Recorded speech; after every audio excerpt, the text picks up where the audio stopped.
Puji Tuhan, karena saya bukan pengkhotbah dan saya bukan orang teologi ya, jadi kayaknya nggak pantas saya di atas. Tiba aja ya. Oke, teman-teman, nama saya Hana Esther.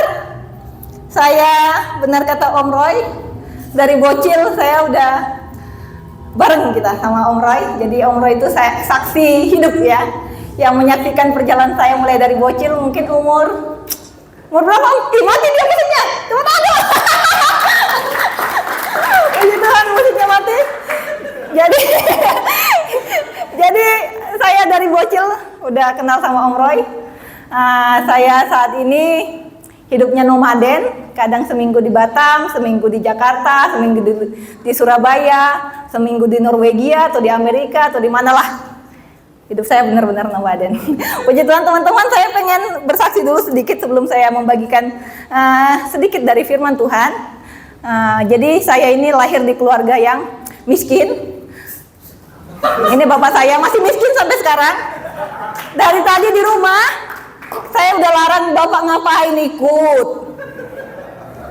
Ini ibadah anak muda. Terus dia bilang, aku masih muda. Terus saya bilang, kalau bapak mau ikut jangan pakai jas, nanti saya malu. Saya bilang, kok jangan sok-sokan ya, katanya gitu. Ini udah pakaian terbaikku. Saya bilang pakai kaos hitam biar gaul, saya bilang. Ternyata bapak saya pakai jas ya, kuno kali ya. Coba lihat dulu. Jadi karena memang kesaksian saya ini rata-rata akan menjelekkan bapak saya, makanya saya larang. Jadi saya ini dari orang yang miskin banget ya. Dulunya waktu kecil kami lahir di Palembang, bapak saya belum hamba Tuhan. Hidup kami baik-baik aja, bukan kaya, bukan ini, miskin juga, tapi baik-baik aja. Mama saya itu tukang jahit, bapak saya itu pekerja di kantoran. Setiap sore saya masih ingat, bapak saya itu selalu bawain kue kumbu. Tahu nggak kalian kumbu? Enggak ya? Itu kue yang dalamnya kacang hijau. Bapak masih ingat nggak? Ingat bapak? Itu saya ingat. Jadi hidup kami itu baik-baik saja.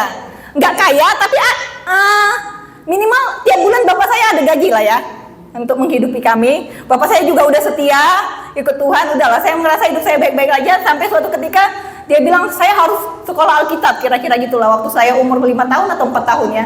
Beliau sekolah Alkitab. Sebagai anak kecil saya merasa bahagia ya, karena pindah dari kota Palembang ke Batam.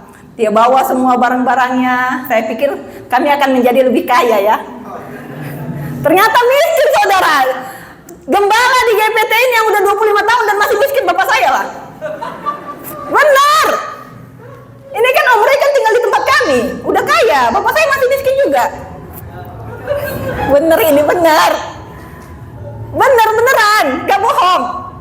Tapi melalui bapak saya yang miskin ini, saya sekarang sedang mengambil doktor. Luar biasa kan? Dan saya mungkin satu-satunya orang Batam yang udah keliling lebih dari 80 negara. Karena doa bapak saya yang miskin ini ya. Jadi dulu saya sekolah di Medan selama 3 tahun. Di Medan itu saya cuma tahu 2 rute, gereja sekolah 3 tahun.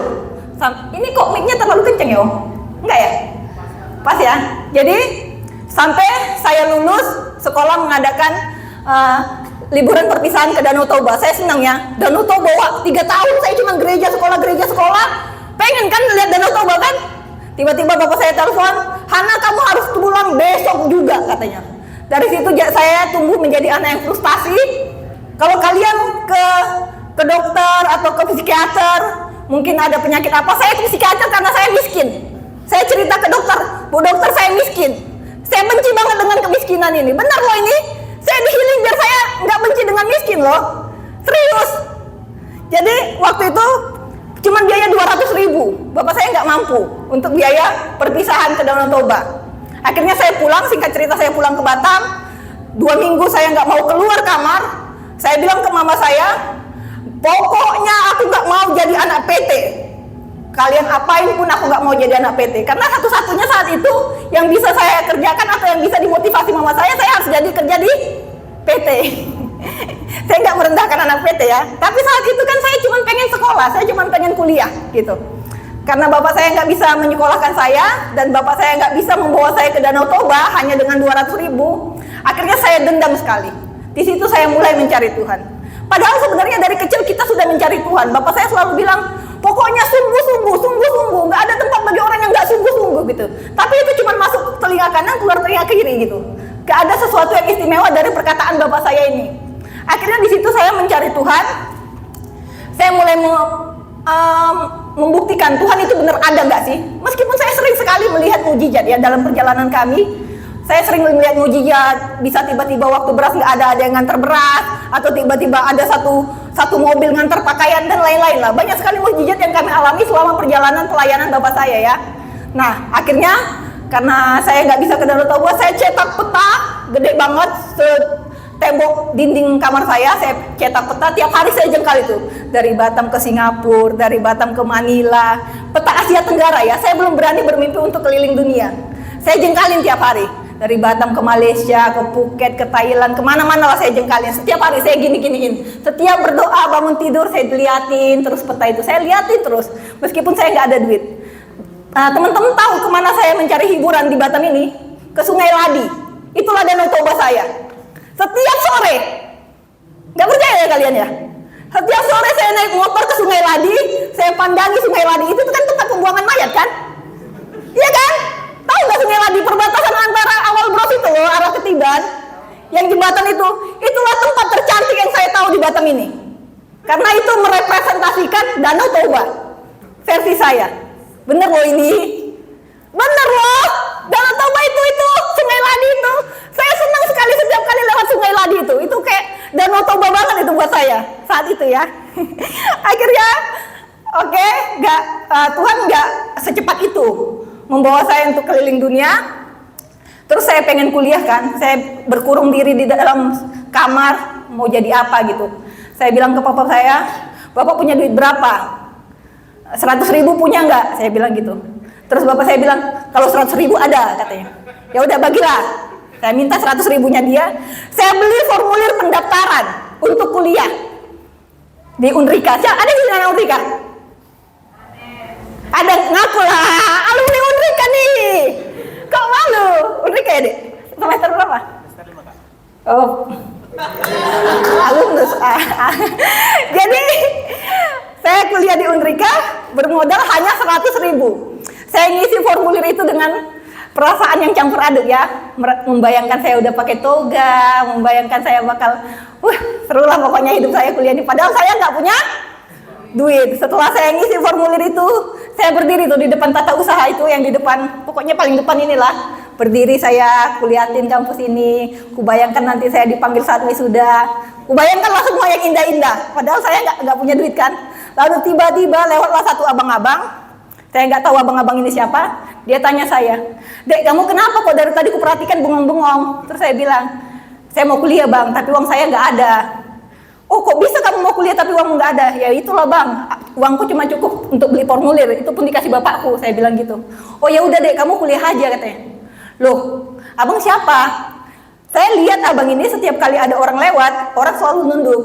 Terus saya tanya, abang siapa kok setiap kali orang lewat orang nunduk-nunduk? Bukan siapa-siapa, mahasiswa abang katanya gitu. Ternyata dialah pembantu rektor 3 yang menangani seluruh masalah kewasiswaan dan memberikan saya gratis sekolah sampai saya lulus. Jadi saya bermodalkan kuliah itu hanya 100.000. Siapa di sini yang belum bisa kuliah karena nggak punya uang? Ada? Nggak ada? Kaya semua kalian ya? Iya. Orang kaya kalian ya? Nggak ada ya? Ada? Coba jangan malu-malu, tunjuk tangan dulu. Siapa di sini pengen banget kuliah tapi nggak punya duit? Sini, sini. Cepat maju sini. Cepat sini.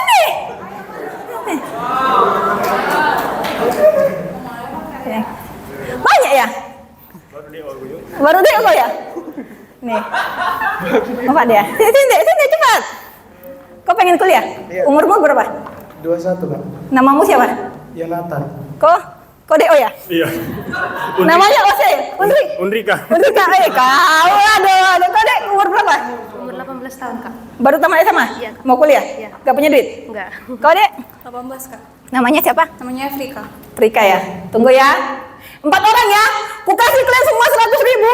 tahun mendatang klentek aku ya, pakai baju wisuda ya. Berani? Berani nggak?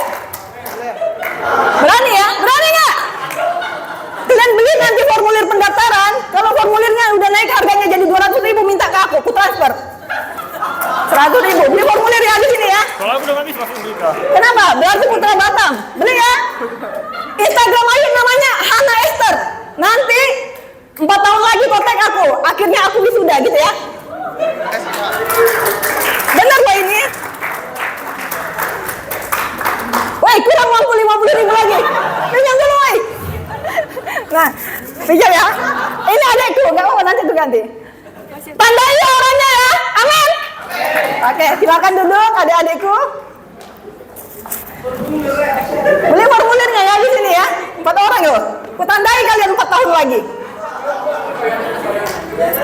4 tahun lagi, kutandai kalian ya. Pendaftaran September. Udah lewat berarti ya? Februari berarti ya? Februari kan? Ya.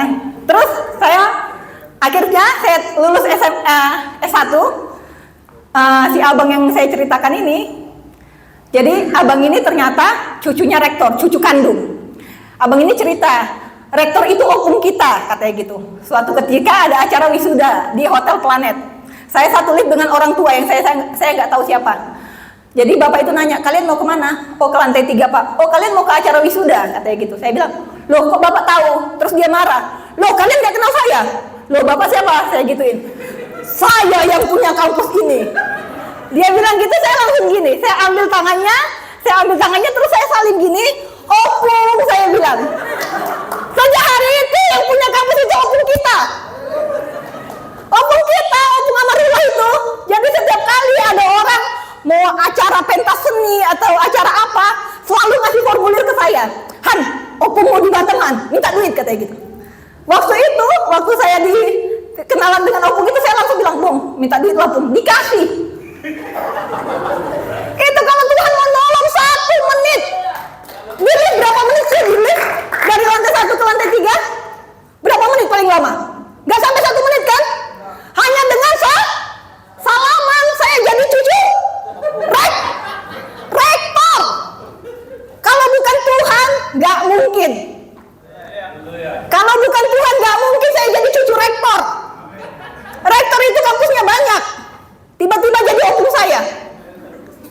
Udah meninggal dia. Udah tua. Banyak hartanya. Tapi saya nggak kebagian. Saya tanya abang itu, Bang, opung masih hidup? Masih, banyak kali hartanya ternyata. Abang dapat apa? Dapatlah sedikit, katanya. Abang nggak masuk ke namaku? Nggak lah, kau pun tadi mana, katanya. Jadi gitu ya teman-teman, kalau Tuhan mau tolong gampang. Mudah. Terus saya lanjut S2 kan. Saya pikir-pikir kan, saya akan cari abang-abang yang lain, ya kan? Ya kan? Kan gitu cara mainnya. Berdiri dapat abang-abang. Lalu dosen ini dosen penguji saya waktu skripsi bilang, Han, kamu harus lanjut S2 biar kamu bisa bapak promosikan untuk jadi dosen, katanya gitu.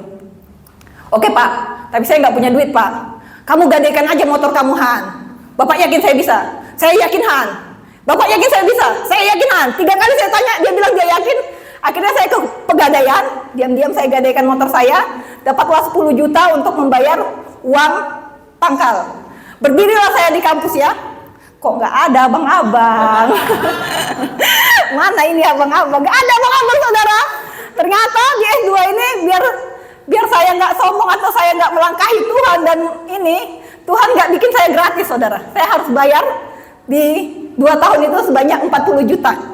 Tapi kalau secara pekerjaan nggak mungkin saya dapatkan uang itu, tapi ternyata dapat, bisa. Akhirnya saya lulus S2 dengan memuaskan. IP saya sering sekali 4 sempurna. Gak sombong saya. Bener ini. Terus akhirnya ya udahlah ya, akhirnya saya lanjut S3 karena saya gabut ya kan.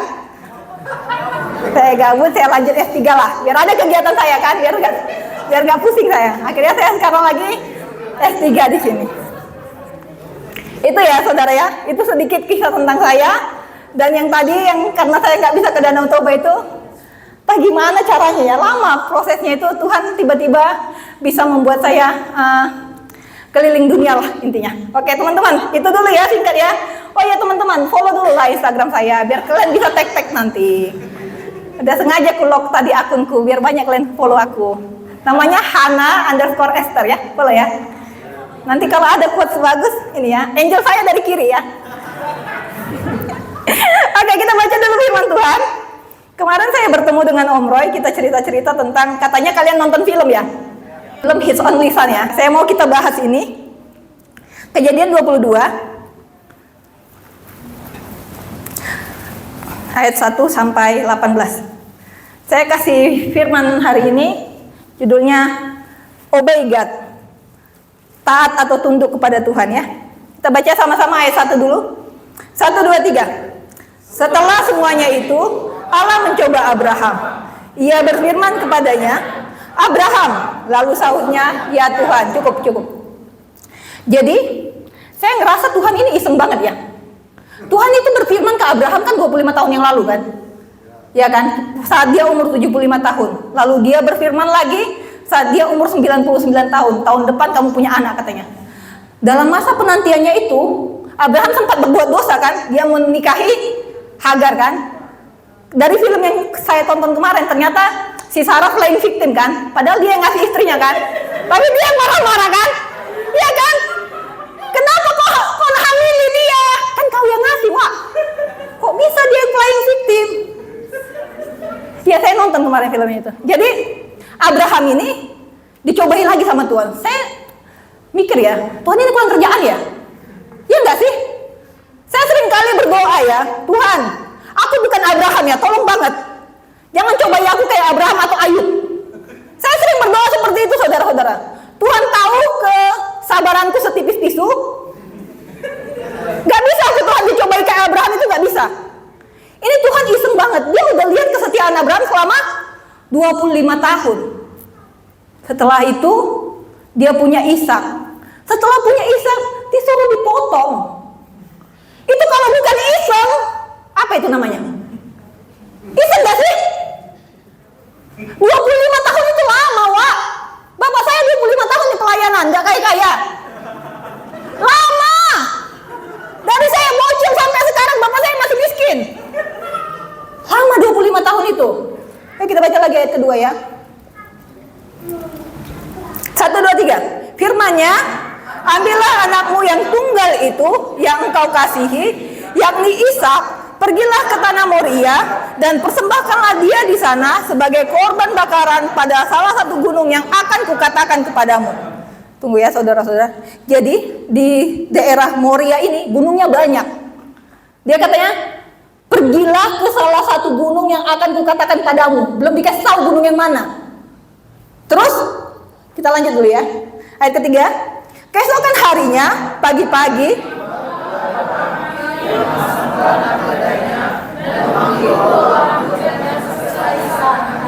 ia membelah juga kayu untuk korban bakaran itu. Lalu berangkatlah ia dan pergi ke tempat yang dikatakan Allah kepadanya. Lanjut, 4. Ketika pada hari ketiga Abraham melayangkan pandangnya, kelihatanlah kepadanya tempat itu dari jauh. Saya dari kemarin mikir-mikir ya, umur berapa lah si Ishak ini ya. Aku rasa lebih muda dari yang di film itu. Karena nanti kita baca selanjutnya. Jadi Tuhan bilang pergi. Tuhan bilang kan malamnya kali ya. Karena besok harinya Abraham baru lakukan kan. Ya nggak sih? Logikanya gitu kan. Kalau Tuhan berfirmannya siang mungkin, sorenya pasti dia udah pergi kan. Karena Abraham kan tahu sendiri lah ya kan. Nggak kayak kita kan. Abraham mah itu taat dia pasti kan. Nah jadi mungkin Tuhan berfirman malam, baru besoknya dia kerjakan. Abraham kau pergi ke gunung itu, nanti aku kasih tahu gunung yang mana. Lalu mereka, Abraham siap-siap paginya, dibelah-belah kayu, diajaknya 2 pembantunya sama Ishak. Lalu mereka pergi dan berjalan berapa hari? 3 hari. Adakah di sini yang pernah naik gunung jalan sampai 3 hari? Ada? Gak ada? Kok lemah kalian? Belum ada ya? Itu 3 hari itu kalau menurutku ya, kayak dari bawah ke Gunung Rinjani. Saya pernah ke Gunung Rinjani 3 hari perjalanan, Wak. Udah mau mati aku di situ. Kayak gitulah kayaknya ya perjalanan Abraham ini. Jadi jangan pikir di daerah Timur Tengah itu jalan enak ya. Jalan bergurun itu berbatu-batu, dingin, debu, semualah di situ. Mereka cuma pakai keledai. Keledai juga pasti capek. Nggak kebayang lah saya gimana perjalanan mereka selama 3 hari. Kita baca ayat 5. 1, 2, 3. Kata Abraham kepada kedua bujangnya itu, tinggallah kamu di sini dengan keledai ini. Aku beserta anak ini akan pergi ke sana. Kami akan sembahyang, sesudah itu kami kembali kepadamu. 6. Lalu Abraham mengambil kayu untuk korban bakaran itu dan memikulnya ke atas bahu Ishak anaknya, sedang di tangannya dibawanya api dan pisau. Demikianlah keduanya berjalan bersama-sama 7. Lalu berkatalah Ishak kepada Abraham ayahnya, "Bapa," sahut Abraham. "Ya anakku," bertanyalah ia. "Di sini sudah ada api dan kayu, tetapi di manakah anak domba untuk korban bakaran itu?" 8. Sahut Abraham, "Allah yang akan menyediakan anak domba untuk korban bakaran baginya anakku." Demikianlah keduanya berjalan bersama-sama. Sampailah mereka ke tempat yang dikatakan Allah kepadanya. Lalu Abraham mendirikan mezbah di situ. Disusunyalah kayu, diikatnya Ishak anaknya itu, dan diletakkannya di mezbah itu di atas kayu api. Kita stop dulu ya. Jadi udah jalan 3 hari, udah jalan, udah capek dia. Nanya si Ishak, "Pak, udah jalan nih kita, udah ada apinya, udah ada kayunya, mana dombanya untuk dikorbankan?" Berarti Ishak ini udah ngerti ya, tentang korban mengorbankan ini. Dia udah ngerti, mungkin dia udah pernah lihat bapaknya sebelumnya saat ibadah atau saat apa, mungkin dia pernah lihat bapaknya mengorbankan sesuatu untuk Tuhan. Ya kan, logikanya begitu kan? Ya, jadi Ishak tanya, "Bapak mana korbannya?" Bapaknya bilang, "Nanti Tuhan sediakan," gitu. Lalu ayat 10, ayat berapa tadi? Ayat 9. Sampailah mereka, lalu Abraham mendirikan mezbah di situ, disusunnyalah kayu, diikatnya Ishak anaknya itu. Siapa di sini yang pernah diikat bapaknya? Ada nggak di sini yang pernah diikat bapaknya? Abang saya dulu pernah ya diikat bapak saya ya. Diikat bapak saya karena dia nyuri rambutan. Terus Obin, bukan ini. Bang Obin. Diikat, baru dipukuli bapak saya. Tuk. Kemarin di filmnya itu saya lihat cuma diikat tangannya ya, tapi saya nggak yakin cuma diikat tangannya. Kalau cuma diikat tangannya, pasti dia lari kan? Logikanya aja dia mau dipotong. Gak mungkin dia nggak lari, gak mungkin dia tidak teriak-teriak, gak mungkin dia nggak nangis, ya kan? Pasti diikat juga kakinya, karena Abraham bilang kan setelah diikatnya, diikatnya Ishak anaknya itu dan diletakkannya di mezbah itu di atas kayu api. Berarti susun kayu dulu, ikat tangan dan kaki, baru diletakkan, gitu kan harusnya ya? Ya gitulah ya kita gambarkannya. Nah, saya merinding ya, 3 hari Abraham ngapain tuh mikirkan, "Ya Tuhan, 25 tahun loh aku tunggu anak ini, besok aku mau potong dia." Kira-kira gitu ya dalam pikirannya ya. Makanya dia setiap hari nangis terus, berdoa terus, anaknya juga merasa dikacangin, "Kenapa bapakku ini berubah?" gitu kan. Pasti gitulah mikirnya, apa yang salah dengan bapakku ini? Kok 3 hari diam-diam terus dia? Dia belum tahu ya, dia mau dipotong ya. Si Ishak belum tahu dia mau dipotong. Lalu ayat 10. Sesudah itu Abraham mengulurkan tangannya, lalu mengambil pisau untuk menyembelih anaknya. Tetapi berserulah malaikat Tuhan dari langit kepadanya. "Abraham, Abraham," sautnya. "Ya Tuhan." Lalu ia berfirman, "Jangan bunuh anak itu dan jangan kau apa-apakan dia, sebab telah ku ketahui sekarang bahwa engkau takut akan Allah dan engkau tidak segan-segan untuk menyerahkan anakmu yang tunggal kepadaku." Lalu Abraham menoleh dan melihat seekor domba jantan di belakangnya yang tanduknya tersangkut dalam belukar. Abraham mengambil domba itu lalu mengorbankannya sebagai korban bakaran pengganti anaknya. Nih teman-teman, jadi Abraham ambil pisau dari ininya, mau potong anaknya. Tiba-tiba Tuhan bilang, apa? "Jangan kau apa-apakan anakmu itu." Nah, lihat ayat 13. Lalu Abraham menoleh itu gimana? Gini doang kan? Kira-kira saat Abraham dan anaknya jalan tadi kelihatan gak itu kambing domba?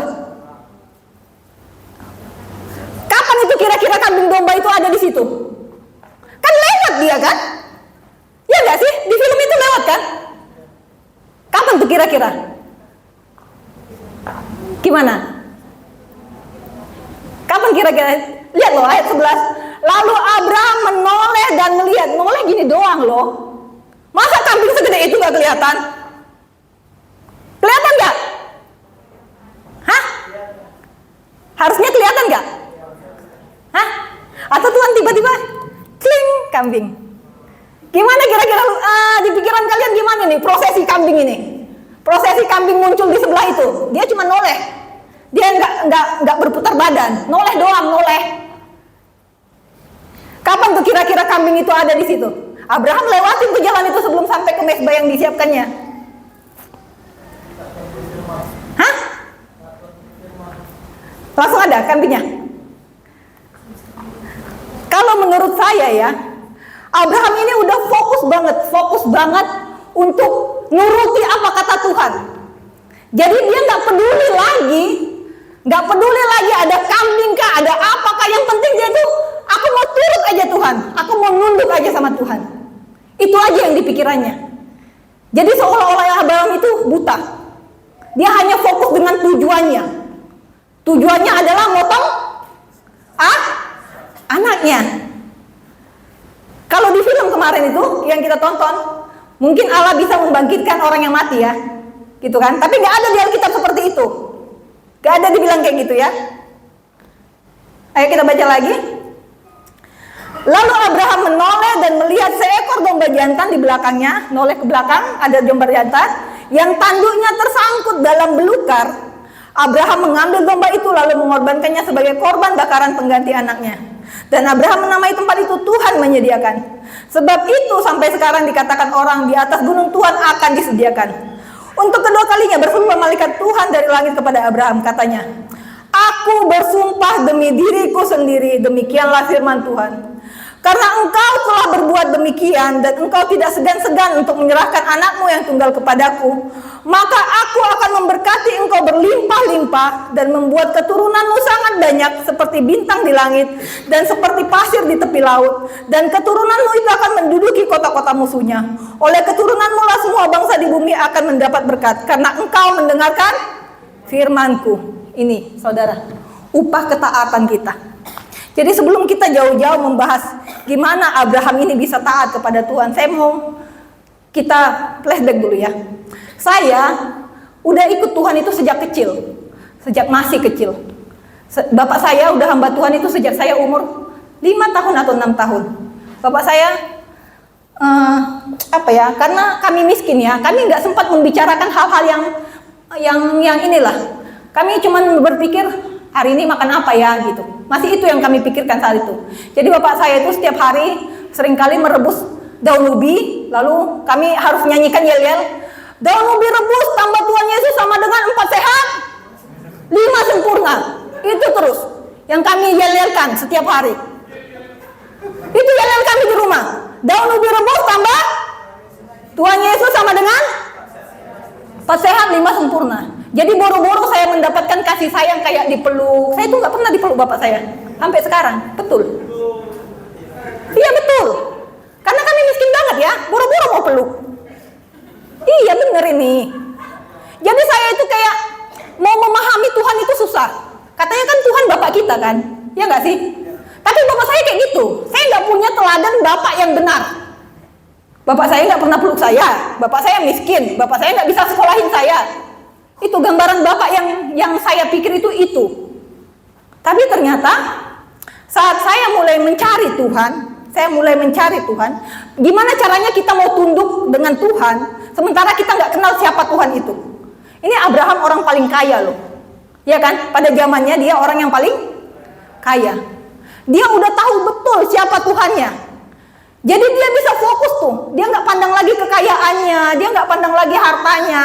Udah bukan itu lagi urusannya. Dia hanya fokus ke Tuhan.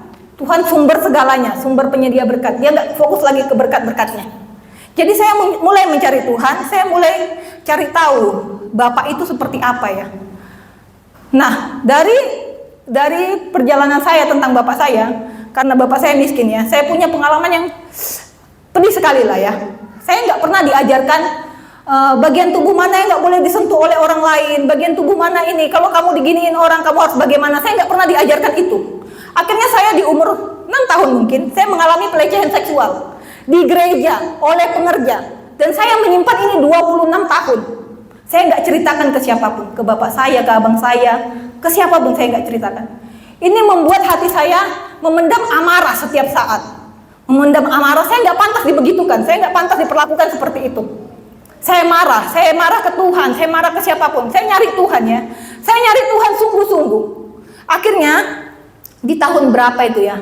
Waktu itu saya punya pacar saya ini orang Batu Haji sini, pengangguran, ganteng aja dia, modelnya ganteng, tapi dia pengangguran. Kan bapak saya bilang kan, pokoknya kamu hanya boleh sekali pacaran dan pacarmu itu akan menjadi suamimu. Saya kan menurut kan sama bapak saya kan. Jadi pacar saya ini saya pertahankan, meskipun dia selingkuh tetap kupertahankan. Karena mau nurut sama bapak saya nggak ngajarkan gimana caranya cari Tuhan yang benar. Enggak diajarkan sebenarnya, cuma nggak masuk di telinga saya. Saya nggak tahu tuh caranya nyari Tuhan itu. Mungkin pengenalan saya tentang Tuhan dengan pengenalan bapak saya tentang Tuhan berbeda. Bapak saya mungkin kenalnya Tuhan yang kaku. Nanti saya jelaskan ya, Tuhan yang seperti apa yang saya kenal ya.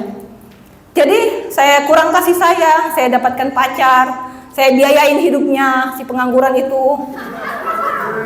Kalian juga pasti ada kan? Alah, gak usah lah pura-pura. Saya kasih semangat, saya kasih motivasi. Akhirnya berangkatlah dia ke Kalimantan, kerja di pertambangan, udah kaya dia, tiba-tiba dia selingkuh. Mak, sakit kali hati saya. Wah. Akhirnya itu pacar pertama saya. Saya pacaran tahun pada umur 22 tahun. Jadi saya pikirkan mungkin bisalah pengenalan 5 tahun. Jadi 27 saya udah nikah nih. Saya udah target kayak gitu. Demi saya menuruti omongan bapak saya kan. 27 bisa nih nikah. 3 tahun saya pacaran, saya biayai hidupnya segala macam. Dia selingkuh ya kan. Wih, sedih hati saya. Dari situlah hati saya berubah jadi orang hati yang busuk banget ya. Busuk banget, penuh kemarahan. Penuh kemarahan karena aduh Tuhan, aku kan nurut bapakku. Gitu. Aku kan cuma pengen jadi anak baik-baik aja, nurut kata orang tua. Pacaran sekali aja. Jadi saya busuk hati lah di situ ya. Saya dendam, saya busuk hati, saya menyimpan amarah yang dari kecil disimpan terus meledak gitu. Akhirnya saya di situ saya mulai mencari Tuhan sungguh-sungguh ya. Saya nangis 2 minggu saya nangis. Saya cuma bilang, Tuhan, aku mau minta hati yang baru. Hatiku ini busuk banget Tuhan, gak bisa diperbaiki lagi, gak bisa diubah lagi. Saking busuknya. Saya ngelihat orang senang gak bisa saya. Benci kali saya kalau saya lihat orang senang, orang pintar, orang baik, benci sekali saya. Saya selalu menganggap orang itu sok-sokan. Karena yang busuk hati saya, bukan orangnya. Saya yang salah. Saya berdoa ya, 2 minggu saya berdoa, Tuhan pokoknya ganti hatiku yang baru. Aku gak mau diperbaiki Tuhan. Aku mau diganti. Ganti sama perbaiki beda kan? Ya kan, kalau perbaiki itu mungkin bagus lagi, tapi ada sisa-sisa perbaikannya kan? Iya gak sih? Kalau misalkan kita perbaiki guci yang pecah, kita lem, ada kan sisanya kan? Sisa dari kerusakannya itu. Saya nggak mau hati saya itu diperbaiki. Saya mau diganti, benar-benar diganti. Mesinnya diganti, hatinya diganti. Dan Tuhan menjawab itu ya. Tuhan menjawab doa saya. Yang saya tangisi berminggu-minggu. Saya tangisi, benar-benar saya tangisi di kamar. Nggak ada yang tahu saya nangis. Sekenceng-kencengnya saya minta hati yang baru. Permintaan saya nggak minta kaya, saya nggak minta duit, saya nggak minta apa-apa. Saya cuma pengen hati saya hati yang baru, itu saja. Setiap hari saya minta hati yang baru Tuhan. Saya mau hati yang baru, saya mau hati yang baru Tuhan. Nggak ada yang lain Tuhan, saya mau hati yang baru. Sambil nangis setiap hari saya minta. Sampai Tuhan kasih, baru saya berhenti. Akhirnya Tuhan ubah saya, benar-benar ubah saya. Ubah saya 180 derajat. Hati saya jadi baru, saya jadi baik ya. Wih, saya kalau lihat orang jahat, saya kasihan. Karena saya seperti itu dulunya. Saya nggak marah ke dia. Ada dulu teman saya ya, namanya si Lucy ya. Saya panggil dia si Lucifer karena dia jahat. Sinaga dia, Lucy Sinaga. Si Lucifer saya panggil dia. Kami ikutlah tes CPNS di Dailingga. Dailingga kalian tahu nggak? Tahu ya, Dailingga itu cuma ada 2 mobil. Mobil sampah dan mobil ambulan. Ya cuma 2 mobil itu, nggak tahu sekarang ya, dulu kayak gitu. Jadi saya nggak punya duit, saya cuma punya tiket PP. Lalu di hari terakhir uang saya tinggal 3.000, cuma bisa makan nasi telur. Tiba-tiba si Lucifer ini ngitung uang di depan saya, 100.000, 200.000, 300.000, 400.000, 450.000. Sakit banget hati saya ya. Ya Tuhan, bisa-bisanya dia makan nasi pakai amplas sama ayam goreng. Saya pakai nasi pakai telur sama kecap.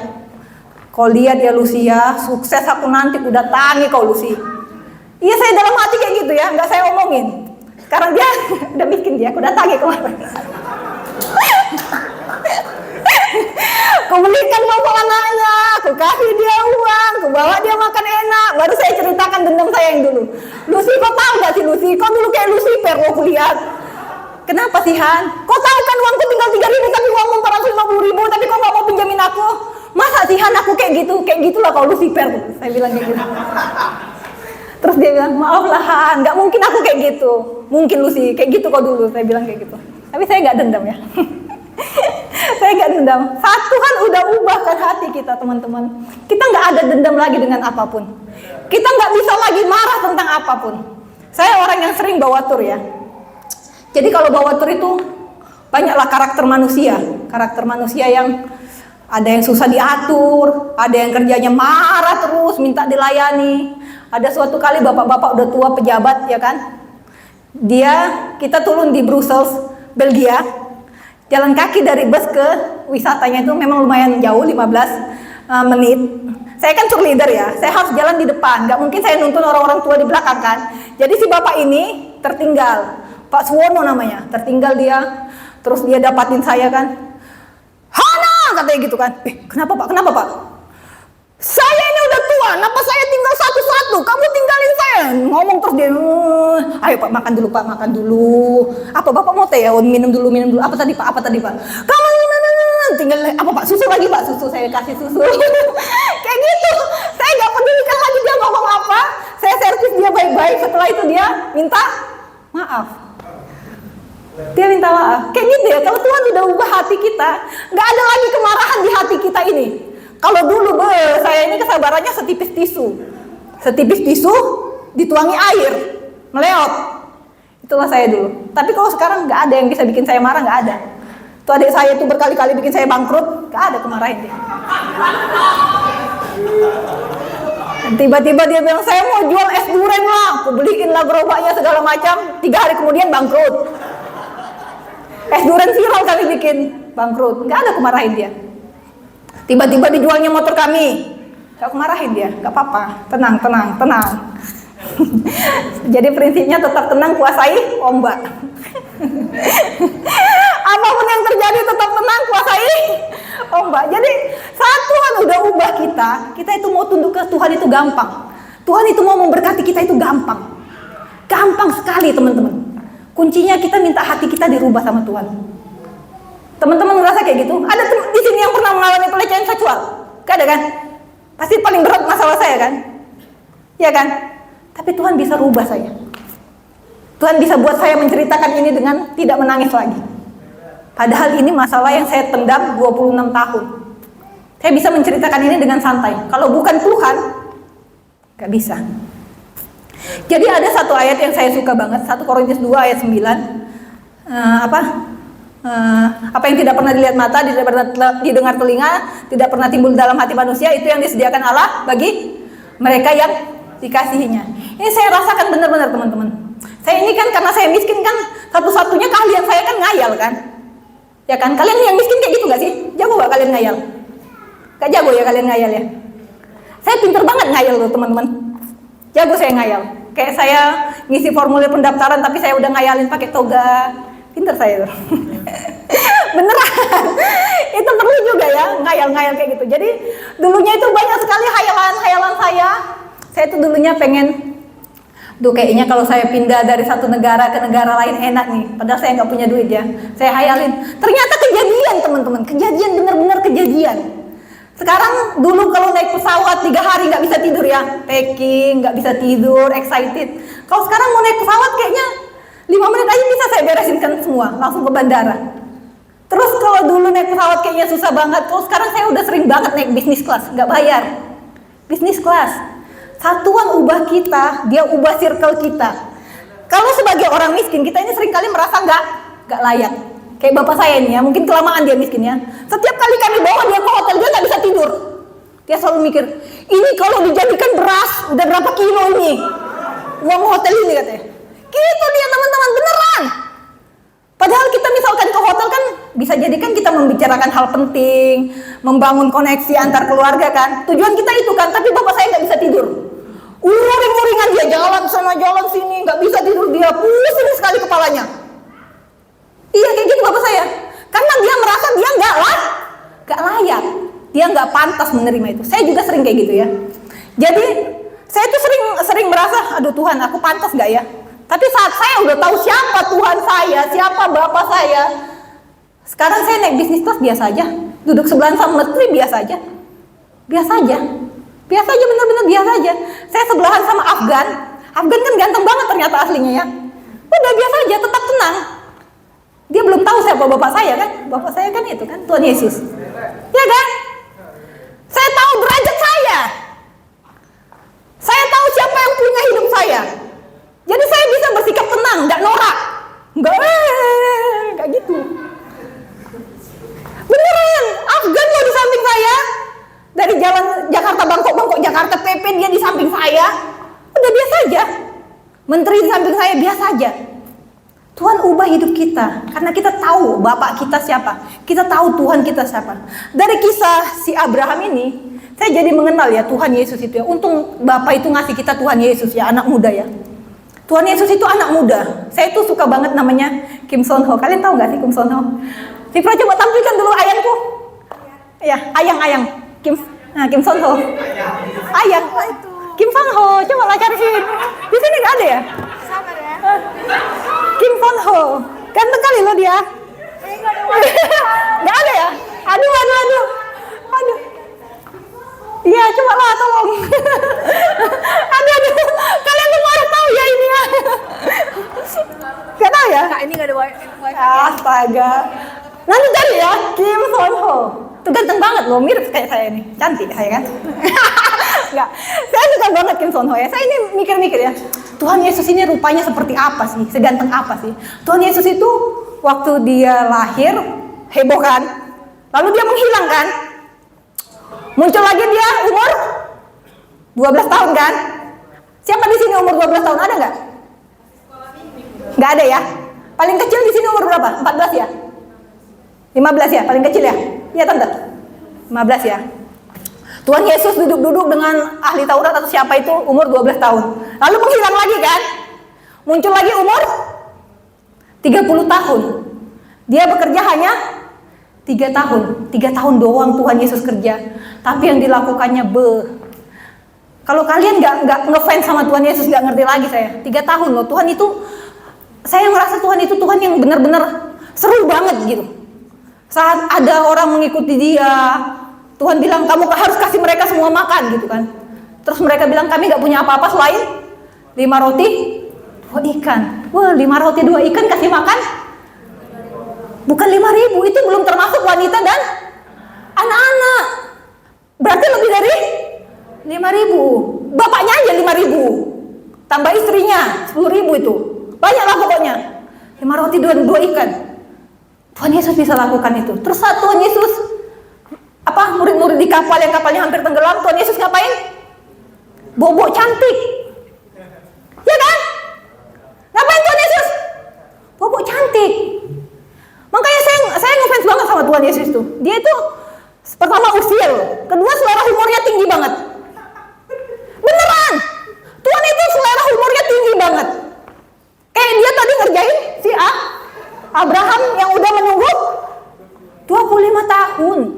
Suruh motong, itu kalau bukan selera humor tinggi itu, aduh, gak ngerti saya itu. Maksudnya buat apa? Buat apa Tuhan? Udah 25 tahun loh Tuhan. Udah sampai berantem-berantem dia sama istrinya si Sarah. Masih aja dikerjain. Iya gak sih? 25 tahun dia menunggu. Udah sampai si Sarah patah harapan. Dikasih pembantunya. Terus si Sarah playing victim. Kenapa kau hamili pembantuku? Ya kan kau yang ngasih. Ya kan? Udah sampai berantem-berantem. Dia sekarang disuruh dipotong. Tapi karena Abraham tahu siapa Tuhannya, siapa Bapaknya, dia tunduk. Teman-teman di sini, satu-satunya yang harus kalian lakukan sekarang, cari Tuhan. Cari Tuhan sampai dapat. Kalau kalian nggak dapat Tuhan di sini, merantau sana. Rantau ke pulau. Lebih gampang nyari Tuhan di pulau sana. Sampai kalian udah kayak mati kelaparan. Atau terdampar di mana dapat tuh Tuhan. Kalau di sini hidup kalian santai-santai, lancar-lancar, susah ketemu Tuhan. Atau kalau kalian kayak saya lah ya, patah hati dulu, ditinggalkan, cari Tuhan sampai dapat, cari Tuhan sampai dapat teman-teman. Dapatkan perkenanan Tuhan, amin. Itu aja kuncinya, dapatkan perkenanan Tuhan, cari Tuhan sampai dapat. Jangan berhenti sampai kalau belum dapat, jangan berhenti. Merantau, tinggalkan tempat ini. Aman dong. Iya, cari Tuhan. Kalau kita ya udah dibentuk Tuhan hati kita nggak ada iri-iri lagi dengan gereja tetangga lah, orang bising-bising lah, nggak ada. Kita rangkul, besti kita itu semua. Amin. Besti aja main tuh orang itu Katolik. Kenapa rupanya? Kenapa kalian harus ini? Apalagi di sini kan banyak nih gereja besti-besti. Kalau abang saya yang ngeluh aja kerjanya. Ini GPT kok nggak bisa unity ya? Kau udah ngapain? Kok nyuruh-nyuruh orang unity? Sana lah rangkul mereka biar unity, saya bilang. Iya kan? Abang saya bilang orang GPT kok susah sekali unity katanya. Susah masuk ke mereka. Udah dicoba ya, udah coba mereka church tour. Church tour itu kunjungan dari gereja-gereja, tapi katanya mereka dihiraukan. Ya mereka datang, pulang, nggak ngapa-ngapain. Dirangkul lah, diajak ngobrol. Nanti kalian mau itu ya, KKR katanya ya. KKR ya. Mulai, cari Tuhan sampai dapat, rangkul satu-satu. Rangkul. Saya sebagai orang yang kurang kasih sayang ya, bukan kurang kasih sayang, sebenarnya kurang pelukan lah ya. Jadi kemarin saya ikut satu tour ke Malta di Eropa. Terus ada beberapa orang yang extend. Terus ada satu orang teman saya bilang, Hana, may I hug you, katanya gitu. Boleh nggak aku peluk kamu? Terus saya bilang, kenapa mau peluk? Nggak ada, saya terharu aja dengan kamu, katanya. Terus saya tanya, kok apain kau? Kok terharu? Saya bilang gitu kan. Kok bisa kamu terharu dengan saya? Saya bilang gitu kan. Gak ada, pokoknya aku terharu dengan kamu, katanya kayak gitu. Terus dia peluk saya, udah peluk. Saya dipeluk gitu ya. Jadi saat kita peluk orang itu saudara, energi bahagia dari dia dan energi bahagia dari kita itu ngeluar. Jadi kalian sering-sering lah peluk teman-teman ya. Jangan lihat temannya si A benci, lihat temannya si B benci gitu. Apalagi adik-adik yang masih sekolah ya, jangan pelit-pelit ya. Kau cuman bisa pelajaran matematika, ajarin temanmu sampai bisa. Nanti dia bakal ingat kamu. Saat dia sukses, dia ingat kamu. Gak ada gunanya Pitagoras yang kalian pelajari itu nanti. Benar. Kalian itu berguna saat kalian ajarin teman kalian nanti sukses, baru kalian dibantu. Saya dulu kan sering banget ditraktir kan, karena saya yang paling miskin kan. Ditraktir terus kerja saya. Tapi setiap kali saya ditraktir, saya sedih ya. Tuhan, aku gak mau ditraktir lagi. Pokoknya nanti Tuhan ya kasih aku kesempatan untuk traktir semua orang yang ngajak saya makan. Sampai hari ini kerja saya traktir orang aja. Gak akan saya biarkan orang bayarin makanan saya. Karena saya tahu rasanya ditraktir itu gak enak. Amin? Amin gak? Lebih enak traktir orang atau ditraktir? Ditraktir kan? Ditraktir atau traktir? Lebih enak mana? Traktir orang kan? Mau dia gereja besar, hamba Tuhan besar, pokoknya aku traktir dia. Biasanya kita makan, saya selalu titipkan kartu saya ke kasir. Jangan biarkan mereka bayar, saya yang bayar. Karena saya tahu rasanya ditraktir itu gak enak. Saya tahu rasanya, saya nangis ya, waktu itu saya nangis karena saya ditraktir terus, sedih saya ditraktir. Berarti saya kan yang satu-satunya yang gak punya duit kan? Ada di sini, traktir lo, gitu kalian ya? Iya ya? Woi, TR lah, gitu kan ya? Berubah ya hari ini ya? Bertobat ya? Gak apa-apa ditraktir, tapi doakan ya Tuhan nanti kalau si Evan ini ku traktir dia Tuhan, ku belikan dia maunya apa, gitu ya? Pernah kalian ditraktir si Evan? Hah? Enggak ya? Gak pernah ya Pak, Kak Evan? Gitu ya? Jadi kalau hati kita dirubah Tuhan juga ubah pola pikir kita. Tuhan ubah semuanya. Tuhan juga ubah circle kita. Kadang kalian ini ya, kalian kan udah nggak punya apa-apa, tapi teman bercerita nggak mau didengerin, ya kan? Kau ini curhat terus, wah capek aku dengarnya. Padahal, ya kalian kan cuma punya telinga kan? Kalau teman curhat masain lah Indomie. Cerita, apa tadi ceritamu? Indomie berapa harganya? 3.000, masain dia Indomie. Kenapa? Nanti dia kaya, kalian yang diiniin. Amin. Kalian masih gembel-gembel kayak gini. Dulu aku gembel loh. Lebih gembel dari kalian ini. Dulu ya. Entah bapakku masih ingat gak ini ya. Saya tuh kan selalu ya. Apapun yang saya mau, biasanya saya dapatkan. Jadi waktu itu saya pengen sekali satu sendal. Gereja kami di Windsor, dekat Top 100. Ada satu sendal harganya 49.500. Itu sendal itu hanya satu-satunya di situ. Saya ambil sendal itu, saya sembunyikan di rak yang paling tersembunyi, di sudut-sudut saya sembunyikan. Kau tenang di sini ya, kau akan jadi milikku. Saya bilang sama sendal itu kayak gitu. Saya pulang ke rumah, benar-benar saya sembunyikan pokoknya di dalam baju-baju lah. Tenang kau di sini ya. Bentar lagi kau bakal jadi milikku, saya bilang gitu. Saya pulang ke rumah, saya merengek ke bapak saya. Pak, bagilah 50.000, aku mau beli sendal. Bapak saya gak punya uang. Saya nangis sampai saya guling-guling di lantai, saya nangis. Terus bapak saya bilang kayak gini, tunggulah dulu ya Han, kita baptisan dulu, siapa tahu nanti ada yang salam bapak ya. Bapak saya bilang kayak gitu. Itu sedih banget, ini cerita sedih loh ini.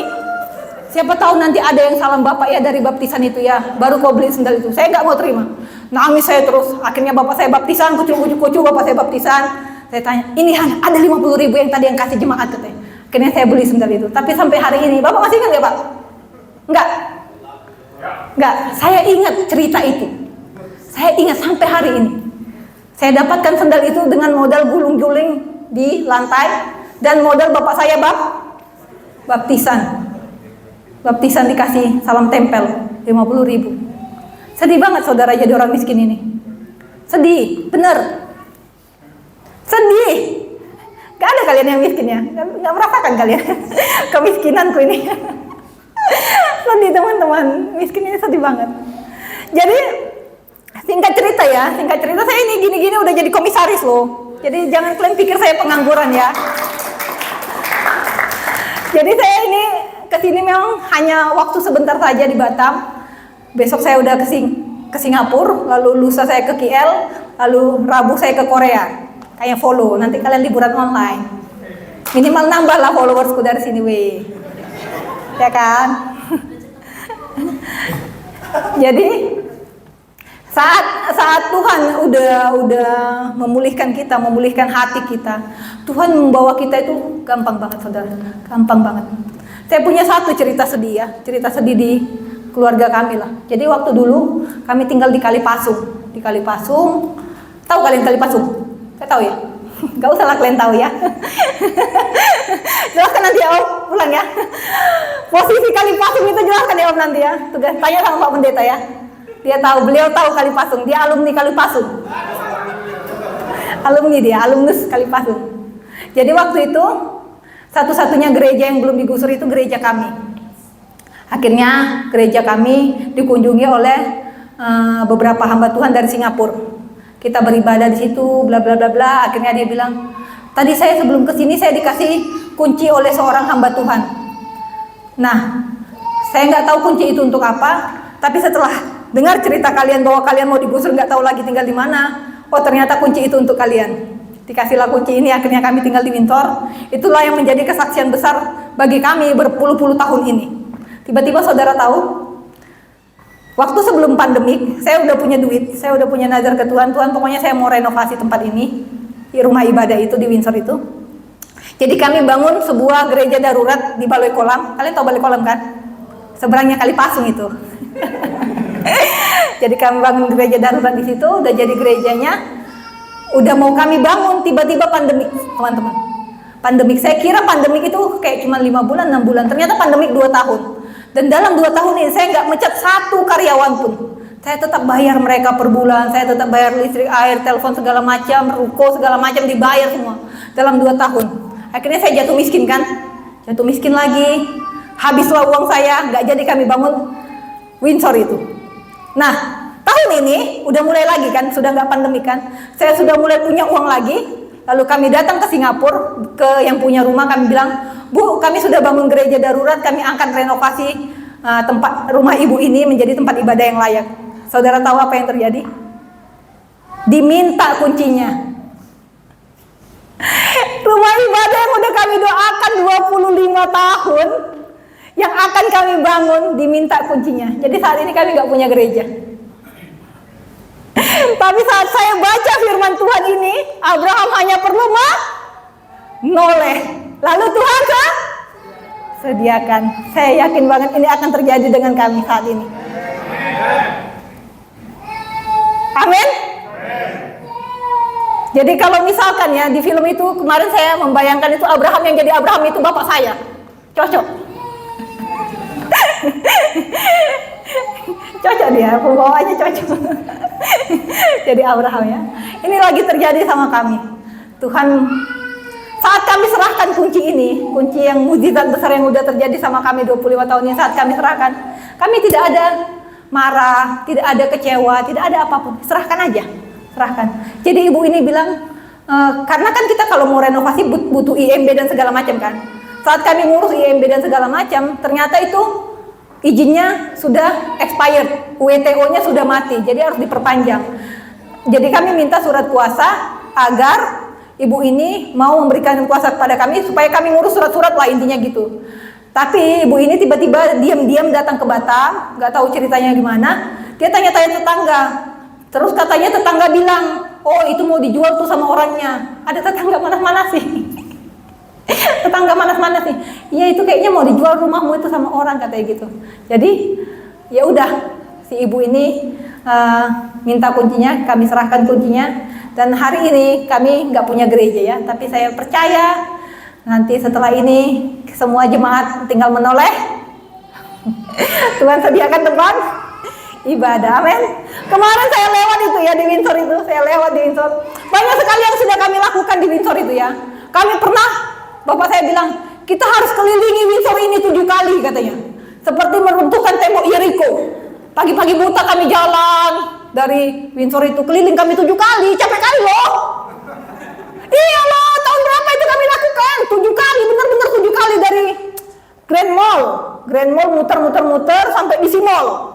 Kelilinglah kami 7 kali itu, gak runtuh-runtuh itu, tiang-tiang berhala itu. Malah kuncinya diambil. Jadi kemarin saya datang ke situ ya, saya lewat, saya nyetir ke situ ya Tuhan. Saya nangis banget di situ.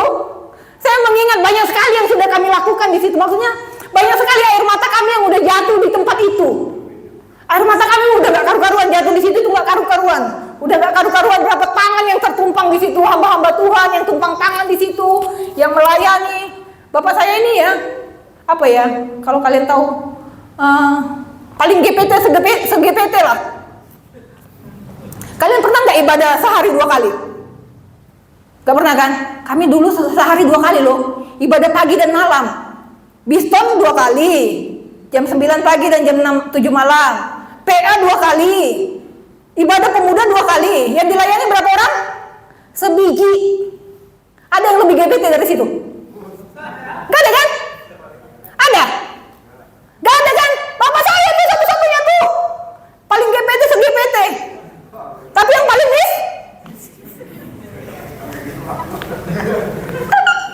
lucu ya. Iya itu teman-teman. Tapi saya percaya ya, meskipun bapak saya sekarang hobi banget ngerayain ulang tahun ya. Pokoknya setiap waktunya dia ulang tahun, kayaknya ini umur terakhirku di bumi. Dari dia umur 68 tahun, kemarin dia 73 tahun, minta dirayain terus. Saya yang malu ya. Apa sih, udahlah. Maksudnya kalaupun dirayain gak usah lah panggil-panggil orang, kita-kita aja gitu. Dia pengennya dipanggil orang-orang. Biar orang-orang semua, seluruh dunia, seluruh Batam ini tahu dia 73 tahun gitu loh. Maksudnya kan malu kan, udah tua potong-potong kue. Iya kan? Iya boleh potong kue, tapi di keluarga kami aja lah. Ngapain kita panggil-panggil orang kan? Bapak saya itu hobi banget sekarang ulang tahun. Tiap kali dia mau ulang tahun, kalimatnya cuma gitu. Siapa tahu tahun depan aku udah gak ada lagi. Kan kita takut ya. Iya gak sih? Iya kan? Anak digituin takut mah. Mati pula nanti bapakku ini gak sempat dia mau rayain ulang tahun. Ya kan? Jadi tiap tahun dia itu selalu minta dirayain ulang tahunnya. Ngundang Surya lah, ngundang siapa lah bapak ini, ngapain sih? Repot. Kau usah. Tapi ya udahlah ya. Ya udahlah, dia tetaplah bapak saya yang membuat saya seperti ini. yang membuat saya mengenal Tuhan dengan lebih lagi. Teman-teman harus tahu ya, Tuhan kita itu Tuhan anak muda, 33 tahun. Saya setiap malam sebelum tidur, saya itu selalu semprot parfum. Wangi saya setiap tidur. Tahu kenapa? Tahu nggak kenapa? Gak tahu ya? Tuhan memberkati orang yang dikasihinya saat tidur. Lagi tidur itu lagi bagi-bagi berkat. Jangan sampai kita mau keringat. Jangan sampai ngantri orang bagi berkat. Emang cuma kita yang dikasih Tuhan, enggak kan?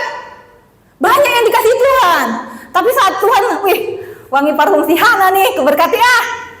Ya nggak sih? Sampai nggak kasih coba kalian? Hah? Belum ya?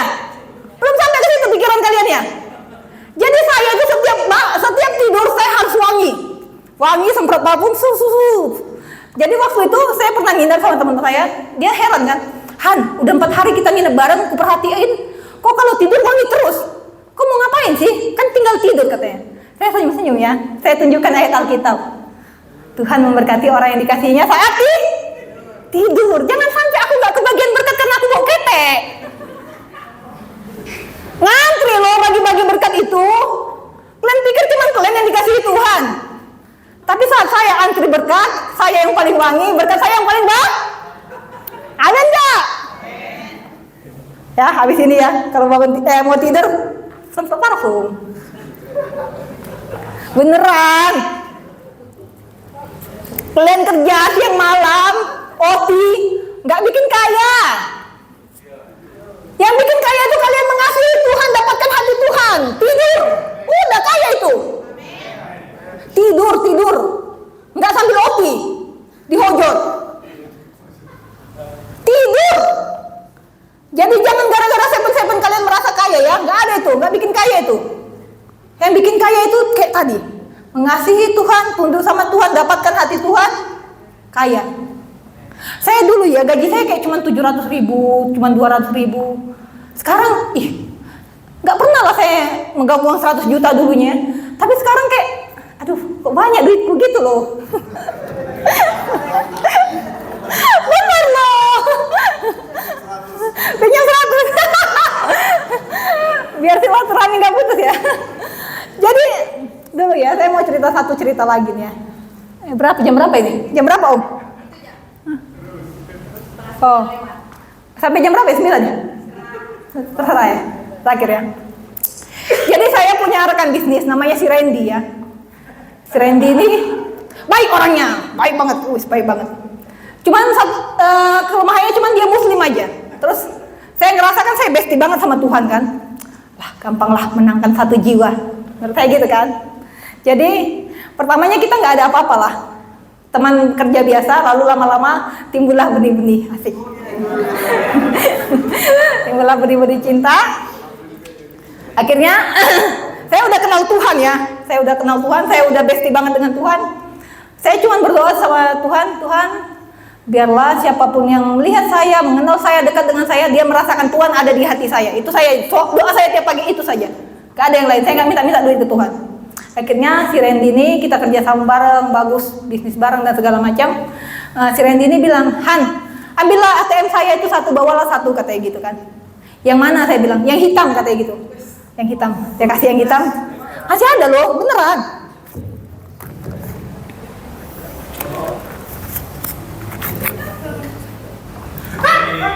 Buatku boleh nggak? Gak baca dulu. Bener kan? Randy. Bener kan? Hitam, black card. Terus dia bilang, yang hitam katanya gitu. Ada nggak uangnya? Saya bilang kan. Kayaknya sih nggak ada, katanya gitu kan. Terus saya ke ATM kan. Tahu berapa isinya? 700 juta. Pernah kalian lihat uang 700 juta? Saya pikirkan ini kayaknya ngerjain aku dia ini ya. Saya pikir, saya telepon kan. Kamu tahu nggak uang kamu ada berapa? Banyak loh. Dia bilang gini, emang ada, katanya gitu kan. Kamu beneran nggak tahu atau lagi ngetes sih? Enggak, bener nggak tahu katanya. Uang kamu ada 700 juta, saya bilang gitu. Kamu mau saya balikin sekarang atau mau saya pegang dulu? Terus dia bilang, pakai aja.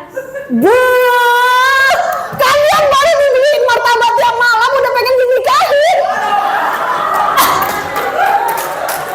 Baru dibeliin martabak tiap malam minggu, nikahin aku dong.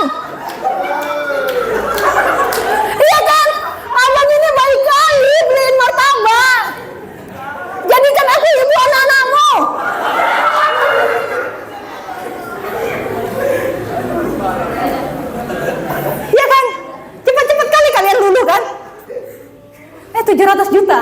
Singkat cerita, udah dikasih saya 700 juta. Saya nggak pergunakan untuk hal-hal lain. Ya kadang saya beli ke Indomaret 100.000, 200.000. Pokoknya normal lah saya pakai. Saya normal pakai sampai sekarang belum ini ya. Terus Tuhan bilang, udah tinggalkan, bukan dia jodohmu gitu. Tahun 2019. Jelas banget itu Tuhan ngomong. Tinggalkan. Saya pikir, Tuhan udah maju nih usaha kami, janganlah dikit lagi lah gitu kan. Enggak, Tuhan berkali-kali ngomong ya, dalam banyak hal Tuhan bicara bukan dia. Akhirnya saya melarikan diri ke negara anta beranta, ke negara perang kayak Bosnia, Albania, tahu kalian di situ. Itu pokoknya buat ke situ itu harus 4 kali transit.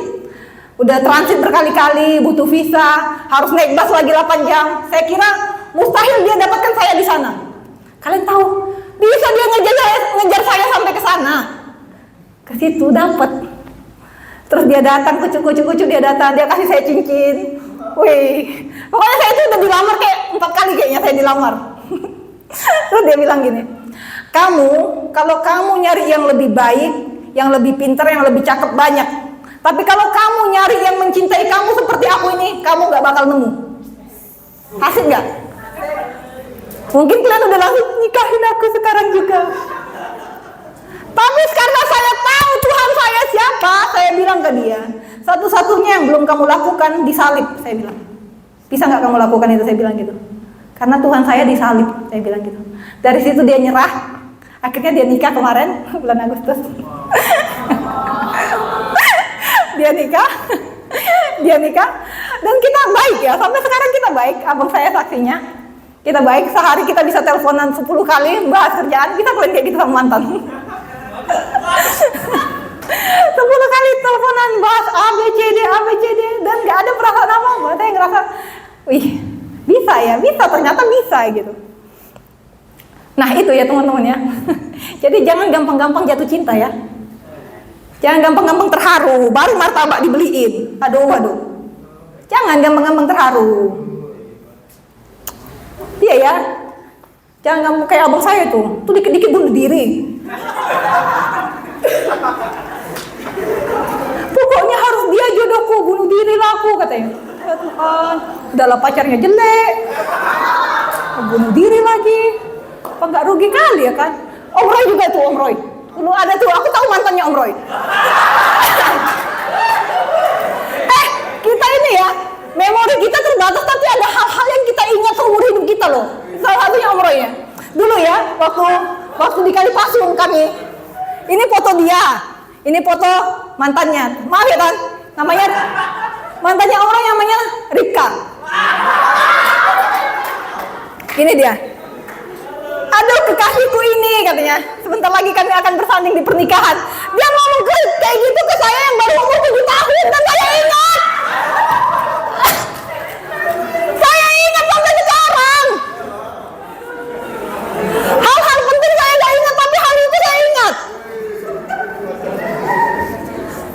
Ya otak-otak manusia itu kayak gitu.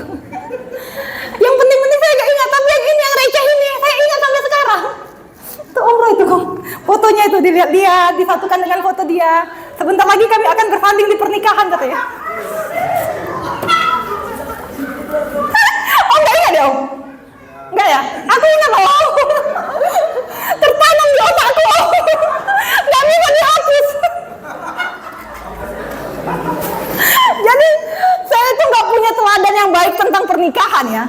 Bapak saya cuma ngajarinya, pokoknya hanya boleh 1 kali pacaran, tapi bapak saya nggak ngajarin. Ternyata kalau kita udah kenal Tuhan, kita tahu batas pacaran kita itu di mana. Kita tahu apa yang nggak boleh kita kerjakan. Saya pacaran sama si Randy, tahu nggak? Banyak harta saya jadinya. Ya karena kita tahu itu hal yang nggak berkenan ke Tuhan, nggak bakal kita lakukan. Jadi kita memang benar-benar fokus kerja, beli ruko, beli apartemen, beli rumah, beli mobil, semuanya beli cash. Ini nggak hal yang nggak pernah saya bayangkan, nggak pernah saya pikirkan. Tapi Tuhan bisa membuat ini jadi mudah, gampang. Jadi memang saya nggak pernah minta duit ke Tuhan ya. Karena kenapa saya nggak pernah minta duit? Karena Tuhan sendiri pun nggak punya duit. Apa yang saya minta duit ke orang nggak punya duit? Tuhan waktu mau bayar pajak disuruh ngapain dulu? Petrus, mancing, ditraktir nggak Petrus? Enggak kan? ya. Bayar untukku sama untukmu katanya kan. Nanti pikir Tuhan terakhir. Kau pancinglah nanti di situ banyak duitnya. Nggak ada, benar-benar cuma untuk bayar pajak. Jadi Tuhan nggak punya duit. Yang Tuhan punya apa? Yang Tuhan punya kuasa. Minta itu, jangan minta rumah. Tuhan aja lahir di kandang domba. Nggak sopan kali kalian minta rumah. Tahu diri kalau minta, tahu diri. Tuhan nggak punya rumah, ngapain kalian minta rumah? Tuhan nggak kerja di Panasonic, ngapain kalian minta kerja? Gak ada, Tuhan bukan ini, nggak menciptakan itu. Dia nggak kerja di Panasonic, di PT Epson, nggak. Yang perlu kalian minta itu, Tuhan kasih aku lidah yang penuh kuasa. Kalau aku mendengarkan atau memberikan saran ke orang dikuatkan. Kalau orang dengar ketawaku, dia merasakan sukacita surga. Kalau aku mendoakan orang jadi sembuh, minta itu. Jangan minta duit. Minta hikmah. Tuhan punya hikmah, Tuhan punya kuasa. Tuhan punya apa lagi? Tuhan bisa ganti hatimu dengan hati yang baru. Itu yang kalian minta. Jangan minta duit, jangan minta kerja. Gak punya Tuhan itu. Amin. Ganti doanya sekarang ya. Ganti doanya. Jangan minta yang Tuhan gak punya. Tuhan bilang apa? Cari dahulu kerajaan Allah, maka semuanya ditambah-tambahkan. Kalian tuh ibaratnya gini. Kalian beli rumah berhadiah kipas, yang kalian kejar kipasnya. Padahal sebenarnya kalau kita beli rumah berhadiah kipas, yang kita inginkan itu apanya? Rumahnya kan? Nah, tapi kebanyakan kalian tuh yang dikejar, aku belilah rumah ini karena hadiahnya kipas. Kayak gitu, seringkali kita kayak gitu. Ngejar yang receh-receh. Gak mau ngejar perkenanan Tuhan. Yang kita kejar hal-hal yang receh. Hal-hal yang, malu aku. Kadang misalnya kalian berdoa ya, Tuhan itu dalam hati, apa sih? Pasti Tuhan gitu loh. Apa sih nangis-nangis, patah hati doang? Iya pasti Tuhan gitu. Saya tuh sering kali ya, kalau teman saya bilang masalah si Hana ini masalah yang gak manusiawi. Karena sering kali saya dapat masalah gak ada solusinya teman-teman. Kayak kemarin saya ada masalah. Jadi ada tur sudah selesai turnya, mau balik dari Jeddah ke Surabaya. Di 2 jam atau 1,5 jam, tiba-tiba dia meninggal. Orangnya meninggal, akhirnya pesawat mendarat darurat di Dubai. Mayat diturunkan, dan rombongan terbang lagi ke Surabaya. Singkat cerita, kita serahkan pengurusan mayat ini ke salah satu orang. Nah, ternyata gak diurusin. Itu hari keempat atau kelima, ternyata mayat gak diurusin. Tapi orangnya ini dengan pede, mayat udah bisa dijemput di Bandara Juanda, katanya gitu. Sore ini mayat landing katanya. Datanglah semua seisi kampung, salah satu kampung di Bojonegoro. Datang itu Pak RT-nya, kepala desa, semualah banyak banget datang. Kucuk datang ke Juanda, gak ada mayatnya. Ternyata mayatnya masih di Dubai, belum diterbangkan. Ngamuklah mereka semua. Kita jangan sampai ini viral. Jadi gini teman-teman, kalau kita di bisnis travel itu, kalau kita viral terus izin kita dicabut, kita nggak bisa ngapa-ngapain lagi. Itu yang kita jaga ya.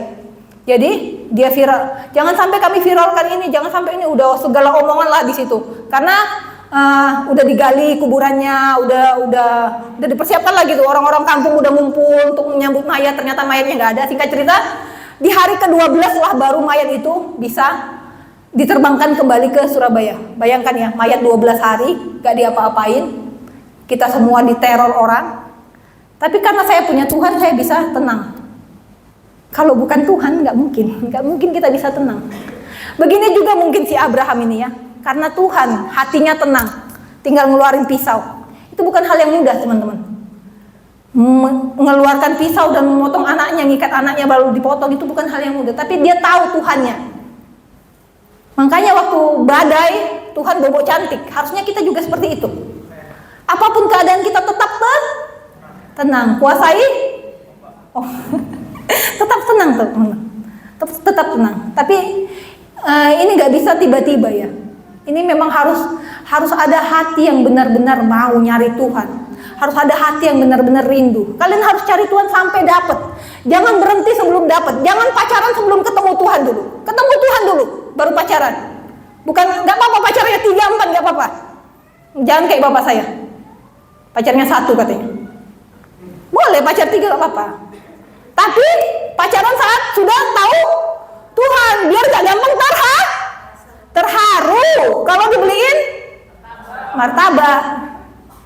Kalau kalian belum kenal Tuhan tapi udah pacaran dibeliin martabak, udah berharap dinikahin. Jangan ya. Jangan gampang-gampang terharu oleh laki-laki buaya darat. Tuhan kita itu kaya. Dia nggak bisa dibeli oleh apapun. Dia nggak bisa diganti cintanya itu dengan cinta siapapun. Kalau kalian sudah kenal Tuhan, sudah dapat cintanya Tuhan, kayak saya ya, saya udah berapa umur saya kalau kalian bisa nebak? Berapa? Berapa Dedi? Kak Hana ini udah 36 tahun ya, tapi saya sama sekali nggak takut tentang jodoh. Karena saya masih cantik ya. Ya nggak sih? Saya nggak pernah merasa ini ya. Jadi saya itu sekarang yang saya doakan itu bukan jodoh saya. Tahu nggak? Kalian mau di-spill nggak sih apa yang saya itu sekarang berdoa, Tuhan semoga nanti di hari pernikahan kami semua orang merasakan Roh Kudus. Mereka bisa berkata, oh ternyata menikahnya lama karena ini, karena mereka menghadirkan Tuhan saat ini. Kami bisa merasakan Tuhan. Itu yang saya doakan ya di hari pernikahan saya nanti. Yang berkati Om Roy. Udah saya mungkin Om Roy. Jadi cita-cita saya itu sebenarnya dari dulu nikah muda, karena mama saya nikah umur 18 tahun. Jadi saya mikir, oh saya pengen jadi kayak mama saya lah, nikah 18 tahun atau 20 tahun. Ternyata saya 36 tahun, wah, udah 2 kali lipat gak nikah. Tapi saya percaya nanti Tuhan datangkan jodoh yang tepat ya. Amin ya. Amin. Jadi saat teman-teman sudah dapatkan hati Tuhan, kita nggak merasa minder lagi. Kita tahu hidup kita tahu harga diri kita tahu kita nggak bisa hidup sembarangan lagi. Kita menjadi orang yang asik banget karena Tuhan kita asik. Tuhan kita itu humoris, penuh kejutan. Tuhan kita itu orang yang nggak bisa diprediksi gitu. Jadi nggak gampang panik lagi, nggak gampang emosi lagi, nggak gampang marah-marah lagi. Pokoknya tenang, santai, slow ya. Bisa ya? Bisa, amin? Oke teman-teman, mungkin segini aja yang bisa saya sampaikan. Terima kasih banyak untuk hambanya yang udah mengizinkan saya untuk bersaksi di sini. Ini bukan hal yang biasa di GPT, ya kan? Hal-hal yang kayak gini nggak boleh di GPT. Jangan sampai Om Timbul tahu ya. Nanti kita diskors, ya. Jangan kalian ceritain ke Om Timbul ini ya. Nonton nggak dia? Enggak ya. Jadi semoga apa yang saya saksikan menjadi berkat. Amin. Saudara diberkati nggak? Habis ini mau ya berubah ya. Cari Tuhan ya. Gak ada gunanya kalian pindah-pindah gereja 1000 kali. Kalau kalian nggak dapatkan Tuhan, pindah-pindah gereja 1000 kali nggak bakal. Cari Tuhan. Amin. Itu aja kuncinya, cari Tuhan. Nggak dapat di gereja, cari di rumah, cari di pasar, cari Tuhan sampai dapat. Ngomong sama Tuhan, di motor cari Tuhan. Ngobrol sendiri sama Tuhan. Tuhan maumu apa sih? Gak usah bertele-tele ya. Tuhan aku ini seperti ulat bulu. Kok saya kayak gitu? Udah tutupin aja. Kasih tahu Tuhan, aku ini kesabarannya setipis tisu. Gak bisa aku dicobain kayak Abraham, itu gak bisa. Terus terang aja ya. Terus terang, Tuhan kita itu anak muda. Umur 33 tahun. Anak muda. Kalau cowok umur 33 tahun itu umur ganteng-gantengnya dia kayak Kim Son Ho itu. Cari ya Kim Son Ho ya. Ganteng banget. Ya. Udah dapat belum, Cip? Boleh. Ya, coba. Coba yang paling ganteng. Kim Son Ho ya? Ya, Kim Son Ho. Astaga. Si startup itu ya? Iya. Tuh. Yang besar lah, yang besar. Ini gede nanti tuh digedein. Ini nih Kim Son Ho saya nih, ayang saya ya. Nah, Tuhan Yesus lebih ganteng dari ini loh. Ya loh. Woi, ganteng kan? Gak kenal ya kalian? Sayangku itu. Saya ya, seringkali saya berdoa kayak gini ke Tuhan. Tuhan, aku kan sekarang udah lebih tua dari Tuhan, jangan ilfil ya sama aku. Saya berdoa gitu loh. Karena Tuhan 33 tahun, saya 36. Saya nggak mau. Saya jadi harus tetap rapi. Cantik kan saya? Ya, ya. Jadi kalian juga nggak gendut. Rawat tubuh. Karena Tuhan kita ganteng, anak muda. Ya, amin. Jangan ada yang gendut-gendut sini. Ya, habis ini diet. Abang saya tuh gendut kali perutnya. Om Roy juga itu. Nah, nggak boleh om, nggak boleh. Saya nggak percaya dengan hamba Tuhan yang gendut, buncito. Dia ngerawat dirinya aja nggak bisa, gimana mau ngerawat domba-domba? Dia deh om. Ya, gitu. Jadi saat kita kenal Tuhan, hidup kita benar-benar berubah teman-teman. Yang kecil-kecil juga berubah, cara hidup kita, cara makan kita, semuanya berubah. Kita nggak hidup sembarangan lagi, kita nggak makan sembarangan lagi. Kayak saya ya, saya suka banget duku. Sekarang lagi musim duku kan. Saya suka banget duku, bener-bener suka banget. Saya bisa makan duku 1 kilo. Akhirnya kemarin saya makan duku 1 kilo, mencret saya. Mulai hidup nggak benar kan itu kan? Jangan seperti itu ya. Hidup yang benar, hal kecil hidup yang benar. Orang juga lihat kita, wih, kok aku bisa merasakan hal yang lain di kamu. Orang harus sampai ngomong kayak gitu ke kita ya. Kita nggak perlu kor-koran, nggak perlu apa, santai aja, santai. Tapi kita bisa jadi berkat. Saya satu-satunya orang Kristen di tempat kerjaan saya. Tapi saya selalu berdoa, Tuhan, biarlah mereka bisa melihat Tuhan ada di dalam saya. Biar mereka bisa merasakan Tuhan. Itu doa saya setiap hari. Makanya orang-orang karyawan-karyawan ini bukan segan, merasa pemimpin kami nih kok baik gitu. Saya senang sekali ya, mereka memperlakukan saya baik sekali gitu. Mereka bisa merasakan Tuhan lah intinya gitu. Nah kalian juga ya, di sekolah kalian, di kuliah kalian, dimanapun kalian berada, di tempat kerja, cari Tuhan sampai orang-orang bisa merasakan Tuhan. Puji Tuhan, teman-teman, kiranya kita bisa bertemu lagi nanti tanggal 28 ya Om. Tanggal 28 kita bisa bertemu lagi. Saya bersyukur ya kita bisa ketemu saat ini. Teman-teman mohon maaf kalau ada kalimat-kalimat saya yang salah. Saya kan bukan pengkhotbah ya. Saya kan traveler. Jadi saya nggak bisa lah saudara-saudara, nggak bisa saya kayak gitu ya. Nanti saya belajar lah, kalau saya sekolah kita pelajari itu saudara-saudara. Kalau sekarang belum bisa, jadi yang kayak gini lah yang baru saya bisa ya, maksimal bisa saya sampaikan. Semoga saudara semua diberkati, tetap semangat melayani Tuhan, meskipun nggak punya duit, tapi kalau punya Tuhan, 4 sehat, 5 sempurna ya. Puji Tuhan, saya serahkan sama Bapak Gembala. Oke,